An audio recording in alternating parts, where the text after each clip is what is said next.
نظر کا لگنا جو ہے یہ برحق ہے. نبی صلی اللہ علیہ وسلم نے فرمایا، بخاری کی روایت ہے کہ العین حق، نظر لگنا برحق ہے. یعنی بعض لوگ کہتے ہیں لو اب نظر ہی لگتی چلی جائے گی اور آنکھوں سے کیا ہوتا ہے. نہیں، اگر ہمارے دین نے ہمیں بتا دیا نا، نبی صلی اللہ علیہ وسلم نے بتا دی، تو وہ وہی سے ان کو پتا چلا ہے. انہوں نے کسی یونیورسٹی سے کوئی ریسرچ کر کے نہیں بات معلوم کی کہ جس کو کوئی جھٹلا دے، کیونکہ دنیا میں تو جو معلومات ہوتی ہیں وہ ایک آتا ہے تو دوسرے کو ریفیوٹ کرتا ہے اور وہ دوسرا پہلے کو کرتا ہے. لیکن جو وحی کے ذریعے علم ہمیں ملا، اس کو ہم ریفیوٹ نہیں کر سکتے، اس کا ہم انکار نہیں کر سکتے. تو نبی صلی اللہ علیہ وسلم نے فرمایا کہ نظر لگنا جو ہے یہ کیا ہے؟ برحق ہے. اور پھر یہ بھی یاد رکھیے کہ نظر اس وقت لگتی ہے جب انسان کسی کے سامنے آتا ہے، یعنی غائبانہ نظر نہیں لگتی. مثلاً اگر آپ یہاں بیٹھ کے کسی کے بارے میں کوئی خبر سنیں کہ اس کو کچھ بہت بڑی کوئی چیز مل گئی ہے، تو آپ یہاں سے سوچیں کہ کیوں ایسا ہوا ہے، تو حسد تو ہو سکتا ہے مگر نظر وہاں نہیں پہنچے گی. آپ کی نظر کسی کو اسی وقت لگتی ہے جب کوئی کسی کے سامنے آتا ہے. پھر اسی طرح یہ ہے کہ کبھی کبھی نظر اللہ کے اذن سے، نہیں اللہ کا اذن ہوتا ہے تو کوئی بیمار ہوتا ہے، اللہ کا اذن ہوتا ہے تو کسی کی موت آتی ہے.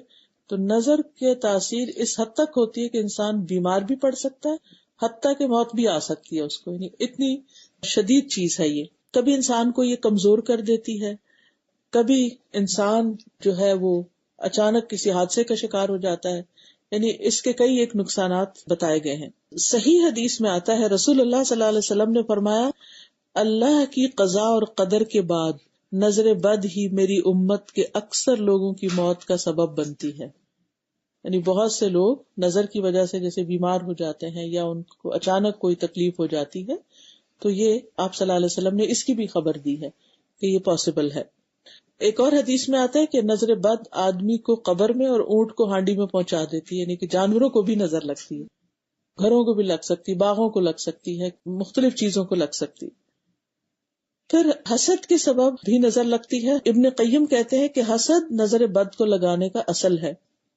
کبھی انسان اپنے آپ کو بھی نظر لگا دیتا ہے، یعنی جیسے آئینے میں دیکھا ہے، یا اپنے بچے کو بھی لگا دیتا ہے. وہ اگرچہ حسد کی وجہ سے نہیں ہوتا، لیکن انسان کے اندر ایک اس طرح کے جذبات پیدا ہو جاتے ہیں کہ جس کی وجہ سے نگاہ جو ہے وہ دوسرے تک جا پہنچتی. کبھی بغیر ارادے کے بھی، اور کچھ لوگوں کی طبعی فطرت کی وجہ سے بھی نظر لگ جاتی ہے. یہ ویری کرتا ہے، کچھ لوگوں کی نظر زیادہ لگتی ہے اور کچھ لوگوں کی کم لگتی ہے.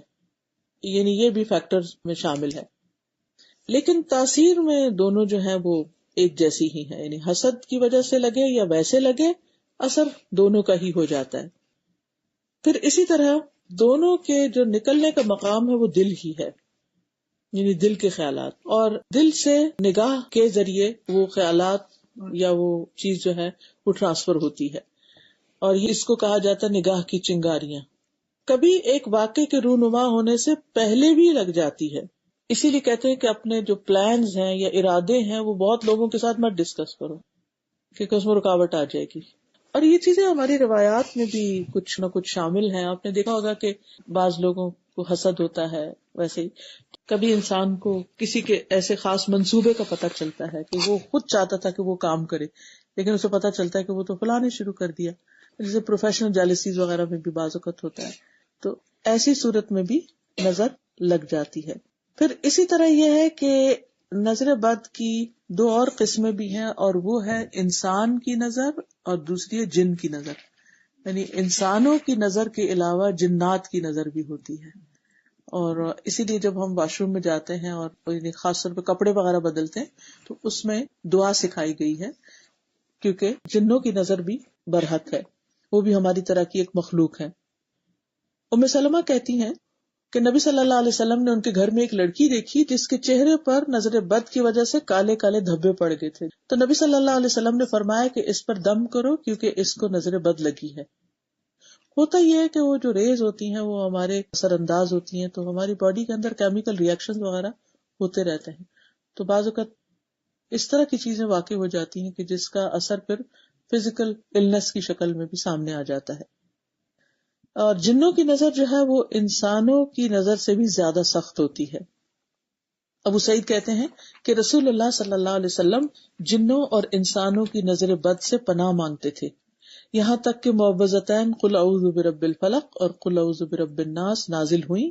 جب یہ دو صورتیں نازل ہوئیں تو آپ نے انہیں پڑھنا شروع کر دیا اور ان کے علاوہ باقی چیزیں چھوڑ دی.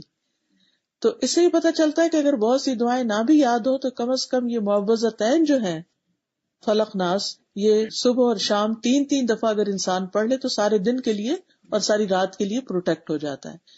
اور اس کے پڑھنے کا ٹائم جو ہے وہ سورج نکلنے سے پہلے کا ہے، فجر سے لے کر اور غروب ہونے سے پہلے کا ہے.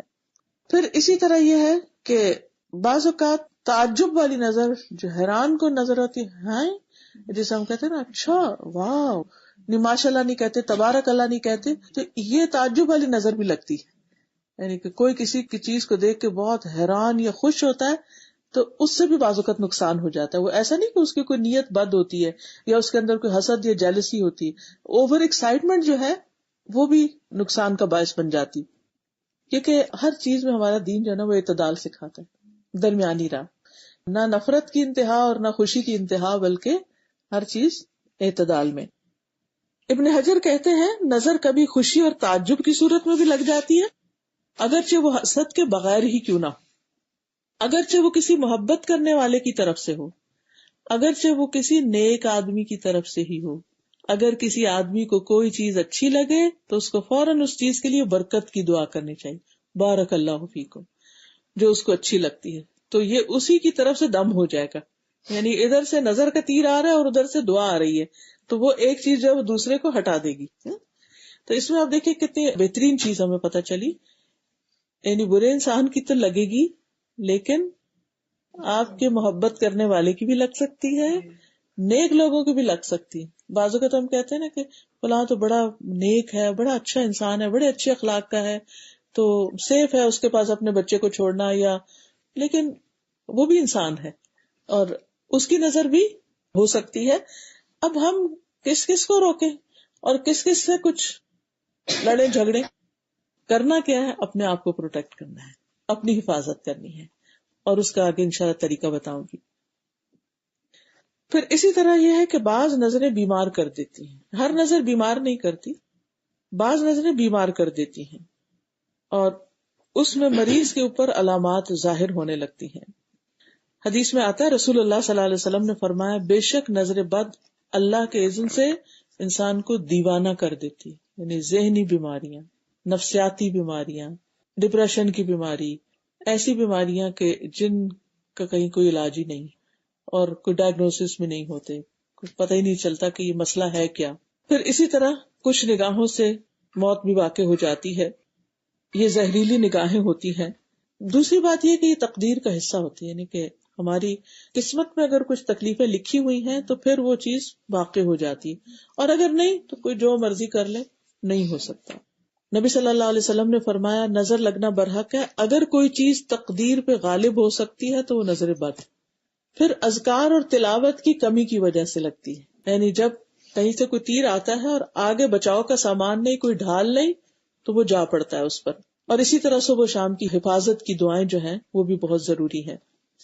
پھر اسی طرح یہ ہے کہ بعض اوقات آزمائش بھی ہوتی ہے، امتحان ہوتا ہے انسان کا، کہ انسان کسی، یعنی اس نے تلاوت بھی کی، اس نے دعائیں بھی پڑھ لی، اس نے پروٹیکشن کے سارے کام بھی کر لیے، لیکن اس کے باوجود پھر بھی تکلیف پہنچ گئی. تو یہ اللہ تعالیٰ نے دراصل اس شخص کو ایک امتحان میں ڈالنا تھا، اس کو ٹیسٹ کرنا تھا، اس لیے اس تک یہ چیز آ گئی. اس لیے انسان یہ نہ سوچے کہ پھر کیا فائدہ حفاظت اختیار کرنے کا، یہ دعا پڑھنے کا، جب لگنی ہے تو لگ جائے گی، نہیں تو نہیں. اس میں یہ ہے کہ اس کا فائدہ یہ ہے کہ انشاءاللہ پروٹیکشن بھی ہوگی. لیکن کبھی ایسا بھی ہوتا ہے کہ آپ نے فلو شاٹس لگوائے ہوتے ہیں، اس کے باوجود فلو ہو جاتا ہے. اب یہ کہ جو جسمانی بیماریاں ہوتی ہیں وہ عام طور پر کیا ہوتی ہیں، اس میں چہرے کے داغ دھبے وغیرہ، بچوں کا بلا وجہ رونا وداؤٹ اینی ریزن، پھر بچوں کی کمزوری، یعنی کھانے پینے کے باوجود ان کی صحت نہیں بنتی، کمزور ہی کمزور. پھر اسی طرح بعض اوقات انسان کے اندر نفسیاتی امراض پیدا ہو جاتے ہیں. بعض اوقات انسان اونچائی سے گر پڑتا ہے، یعنی مقام کی اونچائی ہو یا پھر ویسے فزیکلی کہیں چڑھا ہوا ہے، اچانک نیچے آ گرتا ہے. حدیث میں آتا ہے نبی صلی اللہ علیہ وسلم نے فرمایا کہ بسا اوقات ایسا ہوتا ہے کہ وہ اونچی جگہ پر چڑھتا ہے پھر وہاں سے گر پڑتا ہے. ایک اور حدیث میں آتا ہے مسند احمد کی کہ یہ اوپر چڑھنے والے کو پھسلا دیتی ہے، یعنی سلپ کروا دیتی ہے. کبھی شدید بیماری بھی لگ جاتی ہے اور انسان کی جان خطرے میں پڑ جاتی ہے. اسی طرح ٹھنڈک میں بھی گرمی لگنا، اور کبھی الٹا کہ گرمی میں ٹھنڈک لگنے لگ جانا، بالوں کا اچانک گرنا شروع ہو جانا، پوری پوری لٹیں جو ہیں وہ اترنا شروع ہو گئی ہیں، فوکس کھو دینا، فوکس نہ ہونا، کبھی وزن کا اچانک کم ہو جانا، بھوک نہ لگنا، کبھی چیز کو حفظ یاد نہ کر سکنا، یعنی بچے ہوتے ہیں نا حفظ رہا قرآن حفظ کر رہے ہوتے ہیں، کبھی آپ نے ایکسپیرینس کیا ہوگا، کرتے کرتے جا کے کسی ایک سپارے پہ ایسا اٹکتے ہیں آگے نہیں بڑھ پاتے، بعض تو بچے چھوڑ ہی دیتے ہیں اور بعض رو دھو کے اور پھر دوبارہ کبھی شروع کرتے ہیں. پھر اسی طرح اسکن ڈیزیز، پھر نیند کا کم آنا، تنہائی پسند ہو جانا، اس سے ملنے کو دل نہیں، رونے کی خواہش، بلا وجہ رونا بغیر کسی ریزن، کبھی صرف جسمانی اور کبھی روحانی جسمانی دونوں چیزیں اکٹھی ہو جاتی ہیں. اور اس میں خاص طور پر لوگوں میں جا کے نہ بیٹھنا، مردم بیزار ہونا، کسی سے میل ملاپ پسند نہ کرنا. پھر اس طرح ہسبینڈ وائف کے بیچ میں آپس کا تعلق ختم ہو جانا، یعنی فزیکل ریلیشن نہ ہونا، یا ویسے ہی آپس میں ایک دوسرے سے اچاٹ ہونے لگنا.